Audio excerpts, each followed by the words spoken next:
Boa noite a todos e a todas. Espero que estejam ouvindo bem. Aqui é meio que improvisado. Hoje eu estou tentando fazer diferente.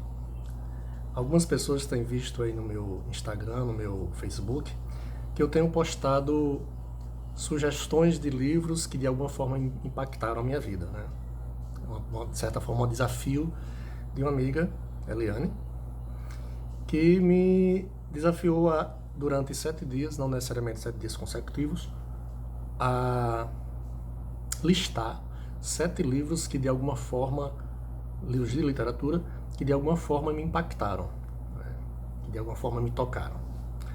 E quem me conhece, né, eu falo especificamente assim, mais intensidade dos meus alunos, né, para quem eu ministro aulas de literatura. E eu costumo dizer que a literatura ela está na minha vida desde sempre. É algo quase que orgânico. E quando eu aceitei esse desafio nesse período, que normalmente eu não faço essas coisas, né, essas espécies de correntes, mas nesse período de isolamento, de confinamento, de prisão domiciliar, que todos nós temos e estamos vivendo, eu aceitei a proposta e como exercício de tentar perceber que autores e que obras de certa forma me impactaram, me marcaram, né? Eu tentei, estou tentando ainda porque hoje é o 5º dia. Para quem viu no meu Facebook, no meu Instagram, especificamente, principalmente no Facebook, no primeiro dia eu coloquei o livro O Perfume, do Patrick Susskind, né, o Diário de um Assassino. No segundo dia, se eu não me engano, eu coloquei o Crime e Castigo, do Dostoiévski. No terceiro dia, coloquei, salvo engano, coloquei O Pequeno Príncipe, do Antoine de Saint-Exupéry. Posso ter trocado a ordem. E no quarto dia eu coloquei A Vida Como Ela É, do Nelson Rodrigues. Eu estou trocando. Acho que eu troquei aí a relação, a sucessão. E eu coloquei ainda, esse foi o último livro que eu postei, o Mike Cunningham, Uma Casa no Fim do Mundo. E houve um dia que eu coloquei, eu acho que foi um dia que eu coloquei o Nelson Rodrigues, de certa forma me levaram a fazer spoiler. Um ex-aluno, o Franklin, comentando lá que estava esperando o dia em que eu fosse colocar essa autora que eu vou colocar hoje, né? E para quebrar digamos, o fato de Franklin ter me desafiado, ter adiantado o que eu iria colocar, isso também demonstra um aspecto positivo, né? Que quando eu falo de literatura, as pessoas que assistem às minhas aulas percebem que eu falo com paixão. E todos os autores que eu escolho para ministrar a disciplina, de alguma forma, parte de mim, Davi, como um leitor desde sempre. Então, quando eu escolho livros, não tem como não partir da minha apreciação. Eu procuro, obviamente, o conteúdo programático, eu procuro relacionar os livros com o conteúdo, de alguma forma, mas eu escolho livros e autores que, de alguma forma, têm a ver com o meu gosto particular. Seria hipocrisia da minha parte se eu não dissesse que eu faço isso, eu faço. E em 2014, quando eu fui transferido no IFRN do campus Apodi para o campus Mossoró, eu fiquei responsável por 4 turmas no ano. Foram 2 terceiros anos e 2 primeiros anos. E nesse ano especificamente, eu escolhi para trabalhar tanto no primeiro quanto no terceiro ano 2 obras. Por isso que hoje, diferentemente dos dias anteriores, hoje eu vou,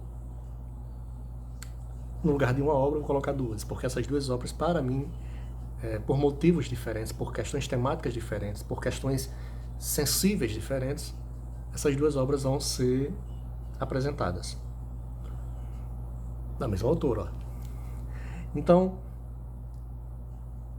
como eu falei, né, o Patrick Susskind, o Antoine de Saint-Exupéry, o Dostoiévski, Nelson Rodrigues, Michael Cunningham, e hoje eu trago a primeira mulher. E eu pensando, quando eu estava escolhendo os livros, eu percebi que foi a única mulher que eu coloquei até então. Né? Pode soar meio sexista, mas não é. Quem me conhece sabe que não sou sexista. E haverá em outro dia, em outra sequência, uma outra autora. Bom, hoje eu vou falar um pouco dela antes de apresentar as obras. Conhecer essa autora foi algo assim que me fez rememorar que eu já a conhecia nos meus tempos de ensino fundamental. Como? Acho que por volta da 7ª série, 8ª série, aqueles livros didáticos, os livros didáticos que eram entregues aos alunos, sempre havia um texto especificamente dela, né, chamada Moça Tecelã. E quando eu fiquei adulto, que eu me formei em letras, que eu assumi salas de aula, me tornei professor, eu fui ter, digamos que eu tive acesso ao livro, ou melhor, aos livros. O poder aquisitivo me possibilitou também comprar livros e eu tive acesso a Marina Colasanti. Marina Colasanti. Para além da Moça Tecelã, que foi de fato o primeiro texto dela que eu li. E uma das características de Marina Colasanti que me atrai são os títulos, os nomes que ela dá às suas obras, aos seus contos, às suas crônicas, aos seus livros, que para mim são sinestésicos. Quem me conhece sabe que uma das figuras de linguagem, no âmbito da expressividade da língua, que me encanta é a capacidade que as palavras têm de gerar sensações, efeitos, toques, cheiros, sabores, cores. E Marina Colasanti, quando ela vai escolher os títulos dos contos, das crônicas, dos livros, ela escolhe nomes que, de certa forma, atraem, seduzem, pelo menos a mim. E antes de colocar os 2 livros que eu escolhi para hoje, eu vou apresentar outros livros dela. Assim, eu fui lá na estante agora, na minha biblioteca, tem muitos livros dela, e eu fiquei... quais livros eu vou levar para apresentar dos 2 que eu tenho que apresentar hoje. Vou começar pelo primeiro livro dela. Esse livro aqui foi uma luta. Foi o primeiro livro que ela publicou. Inclusive esse aqui é esgotado, estava esgotado. Há pouco tempo a editora, que tem os direitos autorais, relançou. E eu fiquei pé da vida porque eu tenho o hábito de comprar livros na estante virtual. E esse livro aqui foi o primeiro livro que ela lançou. É um livro de crônicas, em que você percebe a Marina iniciante. A Marina que já naquela, salvo engano, a década de 60, já tinha o poder da linguagem, a sedução da linguagem literária, nas crônicas. Né? E Eu Sozinha é um livro fascinante, simples e encantador. Bom, esse livro aqui, esse outro livro dela, eu sei, mas não devia. Inclusive existe uma crônica poética, que recebe esse nome, inclusive está nesse livro. Eu sei, mas não devia. É um livro muito sensível. E esse livro aqui, por vários dias, várias semanas, ele me acompanhava às filas de banco, às filas de supermercado, momentos de espera. E eu ia degustando as crônicas. É um livro muito saboroso. E o título, para mim, é fascinante. Os outros vão mais pelo nome, pelos títulos. Né? Eu não vou comentar todos porque não temos tempo. Quer dizer, temos, mas não podemos ultrapassar, porque as pessoas não têm mais paciência para ouvir, né? Coisas muito longas. Olha que delicadeza. Os últimos lírios no estojo de seda. Você fica imaginando lírios, estojo, seda. É um conjunto de substantivos que, pelo menos a mim, me mexe pela delicadeza, pela sensibilidade. Marina, na composição dos seus textos, das suas crônicas, dos seus poemas, que ela também escreve poesias, ela tem o poder de arregimentar substantivos, adjetivos e compor títulos, imagens poéticas, que eu acho que o leitor mais mais sagaz. Ele para ficar imaginando o que aquele conjunto de palavras quer dizer, representar. E os últimos lírios no estojo de seda, para mim, é como se eu sentisse o cheiro, o sabor. Esse daqui, Penélope Manda Lembranças, me seduziu também pelo título. Acho que dá para perceber que eu sou meio previsível, né? Mas um dos hábitos que eu tenho, não vou nem colocar esse mas, que não é adversativo, um dos hábitos que eu tenho é entrar na estante virtual, colocar o determinado autor ou autora e ir pelos títulos. E Marina Cola Santo, quando eu vou comprar livros dela, eu faço isso. E Penélope Manda Lembranças foi também por esse motivo. O título em si, Penélope, que nos remonta à questão clássica, a tradição grega, greco-romana e tal. Esse aqui é visceral, o título dele é visceral. É um livro de poemas. Gargantas Abertas. E a imagem em si da cabeça, o sangue escorrendo, incita o leitor a querer consumir, absorver, degustar os poemas presentes nesse livro. Esse livro aqui, que eu vou mostrar agora, ele, quando eu o comprei, tem uma amiga, que não vou citar o nome dela, disse que quando viu esse livro, uma feira do livro para o qual ela foi, eu não havia comprado ainda, ela disse que a capa em si provocou repulsa. O título em si, junto com essa capa, provoca essa sensação. É um dos mais novos de Marina. Hora de Alimentar Serpentes. Esse livro, Hora de Alimentar Serpentes, guarda uma particularidade, uma semelhança com um dos livros, ou na verdade, os dois outros livros que eu vou apresentar e que são os motivos de ser desse momento, desse quinto dia, eu acho. Quinto dia. Este livro, ele é formado por microcontos. Dá para perceber que as narrativas são curtinhas, você degusta, você consome assim, o tempo que o leitor, eu digo muito para os meus alunos, como Marina, ela traz uma linguagem alegórica, uma linguagem simbólica muito forte, o tempo que o leitor deve levar para que os microcontos, as micronarrativas façam sentido é maior do que o tempo que ele deve, de fato, levar para ler. Aquele primeiro processo que é a decodificação.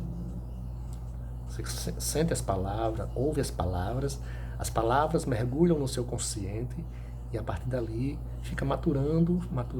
Inclusive, um dos livros que eu vou apresentar aqui é o de hoje, vou ler um poema, na verdade um conto dele, um microconto, e é um dos primeiros contos que eu leio quando eu vou trabalhar esse livro com os meus alunos. Normalmente eu trabalho esse livro, desse conto que eu vou ler, ou no terceiro ou no quarto ano. Então, em 2014, quando eu estava preparando as aulas, fazendo a lista dos livros que eu ia trabalhar nas turmas, respectivamente, do primeiro e do terceiro ano, no IFRN, Campus Mossoró, esses dois livros, assim, eles se uniram, Eles apareceram, eu já os tinha, li, os reli, para montar o trabalho, o projeto, Não pela complexidade, mas pela arquitetura do livro, que possibilitou fazer com que os meus alunos da turma em si parassem também para pensar o título da obra, com a arquitetura, a organização da obra, a segmentação da obra. A Morada do Ser. Esse livro ficou nas duas turmas do primeiro ano. E por volta do segundo, terceiro bimestre, não me recordo agora, os alunos tiveram que fazer trabalhos, produzir textos a partir da leitura desses textos. Aquilo que existe uma autora francesa que fala sobre o ensino de literatura, e ela fala que existem basicamente dois tipos de envolvimento do texto literário pelo aluno. E o professor, dentro do programa, dentro dos objetivos dele, ele pode acionar um ou outro tipo de leitura. A utilização e a interpretação. Isso quer dizer o quê? Que quando o aluno ele vai ler um texto literário, ele pode fazer uma leitura simples, mais superficial, direcionada pelo professor, que é aquele que quer que o aluno perceba, seja na prosa, seja na poesia, aquela leitura mais analítica, quantitativa, no âmbito da teoria da literatura, quando a gente fala, por exemplo, da prosa, personagens, tipos de narradores, tipos de personagens, ambiente, tempo, cronológico, psicológico e tal. É aquela leitura mais direcionada pelo professor. Está diretamente relacionado com os objetivos que ele quer atingir naquela série especificamente, a partir da leitura daquele texto. E o outro tipo de leitura, que a autora francesa Annie Roxel está tentando lembrar, que ela fala que há um momento em que o aluno ele tem que sentir o texto. Ele, a partir do seu repertório, a partir das suas intenções, a partir da sua sensibilidade. O professor tem que também possibilitar que o aluno ele ouse construir sentidos, as suas próprias interpretações, sem que o professor esteja ali monitorando. Acho que é um momento mais intimista de contato do texto com o aluno. E esse livro, quando eu trabalhei no primeiro ano, acho que eu trabalhei 2 anos seguidos esse livro, acho que nos meus primeiros anos. Uma particularidade é que o título, isso ainda depende da série, os alunos eles precisam começar a leitura a partir do título, imaginar por que aquele nome, aquele título dado àquela obra, seja um romance, seja um conjunto de contos, poemas, crônicas.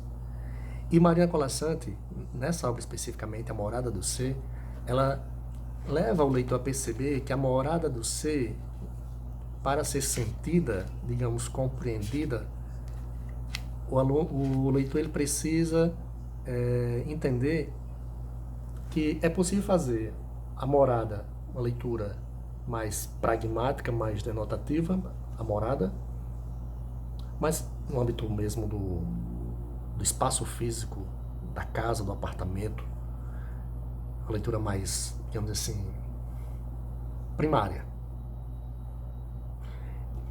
E a morada, quando você vai procurar aqui no índice,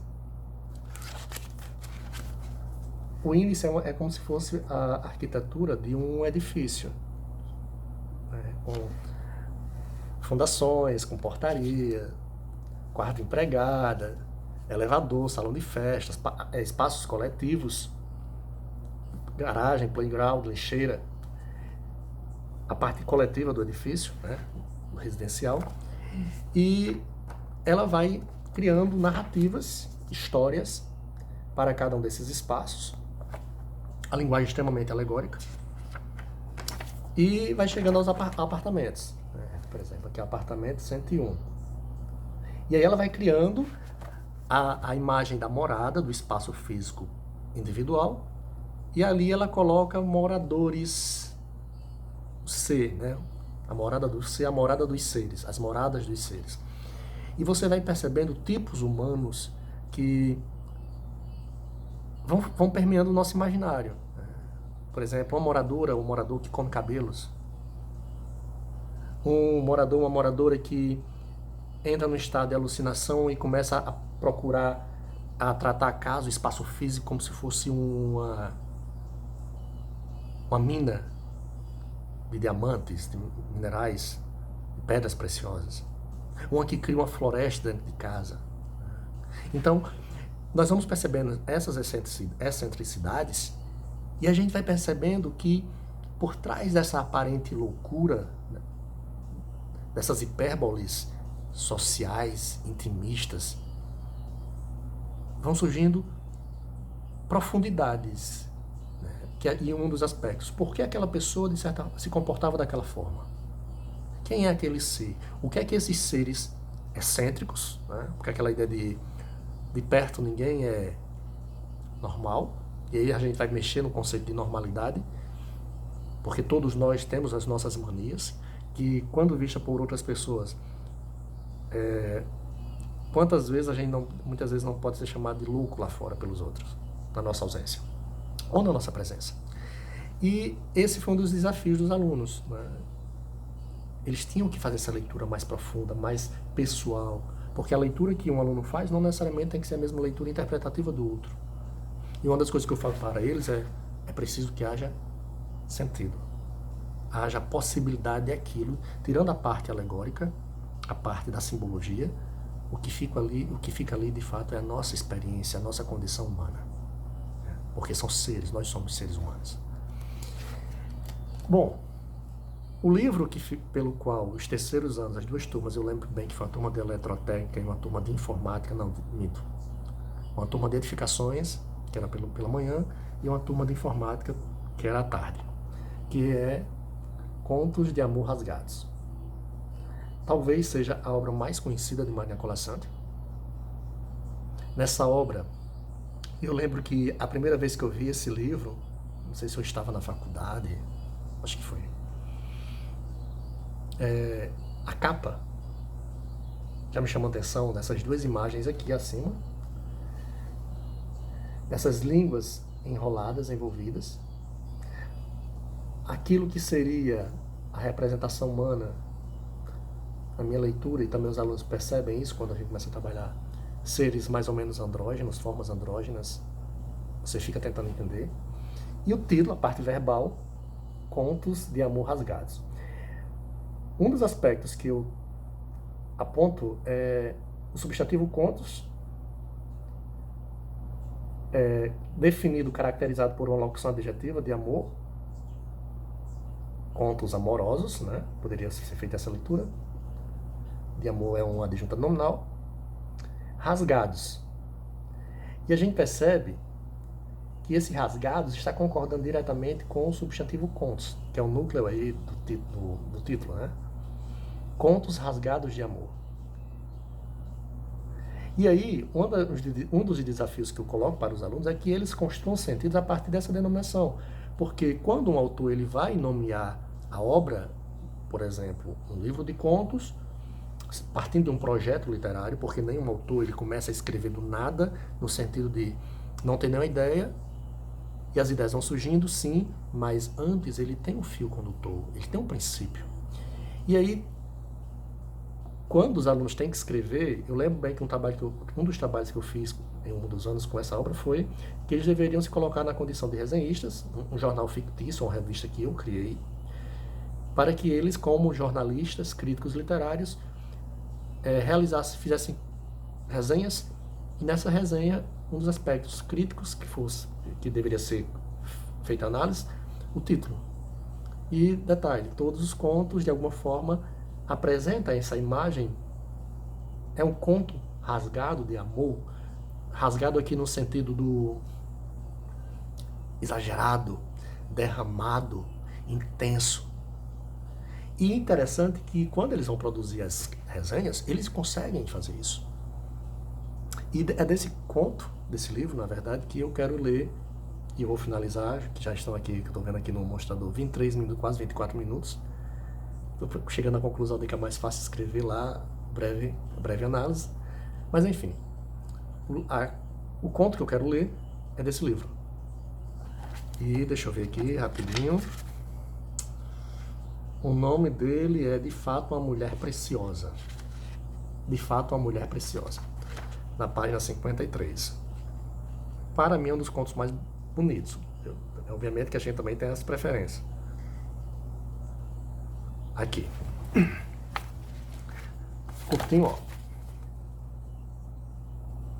Tá? Só isso aqui. Esse continho aqui. Diz assim: adoeceu a mulher. Bebia água, banhava-se com leite, recusava comida e não saía da cama. Entre as coxas, por vezes, uma baba irisada escorria, secando sobre a pele. Passado algum tempo, quis penetrá-la o marido, há muito ausente daquele corpo. Mas, adentrando nas carnes, sentiu o impedimento. Então, retirando-se dela, mergulhou os dedos em pinça. E no fundo, além de pétalas e pistilo, rodeada de mucosas palpitantes, pescou úmida a pérola. Esse texto, ele me fascina pelo jogo de sentido que se estabelece a partir de uma relação semântica que a autora ela estabelece entre aquilo que a gente considera como realidade e como essa realidade ela passa a ser representada no âmbito do ficcional. Quem nunca ouviu dizer que a mulher é preciosa? Que os presentes que vão ser dados para mulheres são pérolas, correntes, brincos, joias. Porque a joia, de certa forma, funcionaria como uma metonímia. Né? E aí, considerando a metonímia como essa figura de linguagem, onde uma palavra é substituída por outra porque há entre elas uma relação semântica muito profunda, muito próxima, a pérola e a mulher seriam sinônimos dentro da nossa cultura, que se por um lado a coloca como um ser precioso, de aconchego, responsável pela paz da família, o ninho, e de repente a autora ela se apropria dessa realidade em que a mulher, o ser feminino é colocado no primeiro plano, e ela traz para o texto, para a criação, esse jogo em que a mulher, em seu ambiente familiar, na sua casa, quando diz assim, deixa eu pegar aqui, passando algum tempo, quis penetrá-la ao marido, há muito ausente daquele corpo. Uma leitura possível dessa simbologia, essa ausência do marido daquele corpo, ele a possuía, ele a tinha quando ele queria. Mas adentrando nas carnes, sentiu o impedimento. E aí nesse ponto, até então vinha uma leitura bem denotativa, tirando a parte ainda assim, o corrimento, escorria uma baba secando sobre a pele, né? E aí no âmbito das doenças que acometem as mulheres no seu aparelho reprodutor, na sua genitália, há doenças que provocam esse líquido que escorre. E aí tá aí tudo bem. Aí quando o marido é ausente há muito tempo do corpo dela, mas adentrando nas carnes, sentiu impedimento. Então, retirando-se dela, mergulhou os dedos em pinça. Olha a simbologia. Para encontrar aquilo que provocava o bloqueio. E no fundo, além de pétalas, aí a carga simbólica que vai ao ápice, né, está chegando quase ao ponto máximo, se a gente considerar a análise literária no sentido do conflito, que atinge um ponto máximo, né? Além de pétalas e pistilo, aí é o encontro da realidade com o exagero poético, digamos assim, rodeada de mucosas palpitantes, pescou úmida a pérola. Então perceba que a mulher, pela representação que é feita dela no conto, era tratada como objeto. Onde é que fica, de fato, essa preciosidade que a cultura hipócrita, em termos de hipocrisia mesmo, hipocrisia social e hipocrisia cultural, onde é que fica essa preciosidade? Então, o título do conto, de fato, uma mulher preciosa, de fato por quê? De fato e de direito, né? De fato essa mulher ela é preciosa.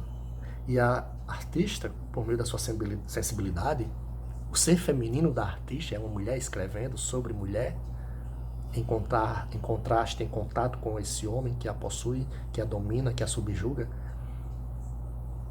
De fato, realmente, ela é preciosa. E aí o exagero poético surge com a imagem da pérola, que é um elemento retirado da realidade, absorvido da realidade, colocado como elemento, como categoria constituinte do efeito a ser provocado no leitor. Mulher, ela não é o objeto, mas ela é tomada como objeto para o homem. E para finalizar, eu lembro que quando eu trabalhei esse livro em uma turma, no terceiro ano,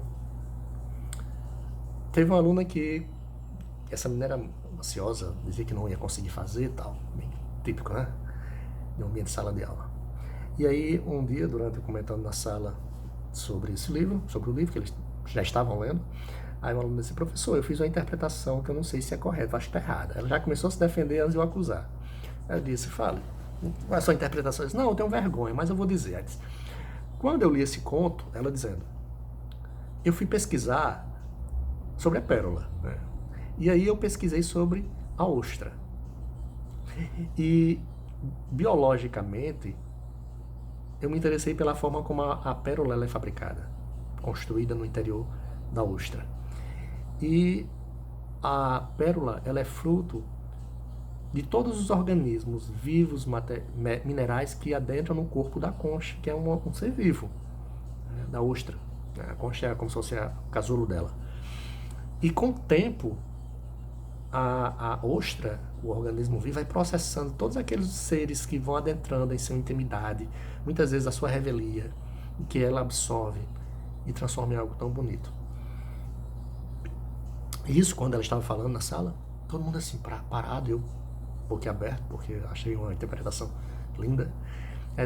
E o mais interessante, professor, é que eu fui procurar fazer a associação entre a realidade e a realidade real, né, até uma certa redundância, a realidade real, e a forma como a artista ela conseguiu trazer isso para o âmbito da ficção. E quando a gente associa a pérola à preciosidade da mulher, aí ela dizendo, a menina, quantas dores, quantos infortúnios, quantos problemas, quantas coisas a mulher ela absorve, ela guarda, ela de certa forma transforma aquilo, muitas vezes não expõe isso para ninguém, porque é ela e ela mesma. Quantas vezes a mulher transforma tantas dores em algo tão bonito e não perde a sensibilidade. E isso, quando ela falou, eu disse, puxa vida, eu queria ter feito essa interpretação. Então, eu me estendi muito, 32 minutos aqui que eu estou observando, mas falar sobre Marina Colasanti é falar sobre essa capacidade que ela tem, pelo menos no meu caso, de, com simples não desmerecendo, tornando algo menor, mas tão economicamente, com tão poucas palavras, ela consegue gerar tanta vida, né? Tanta possibilidade de palavras nos tocarem. E a gente se reconhece. Não há como você ler alguns contos ou uma obra de Marina Colasanti e você, de alguma forma, não fazer uma leitura muito intimista. O que é que aquilo tem? Por que é que aquilo toca você?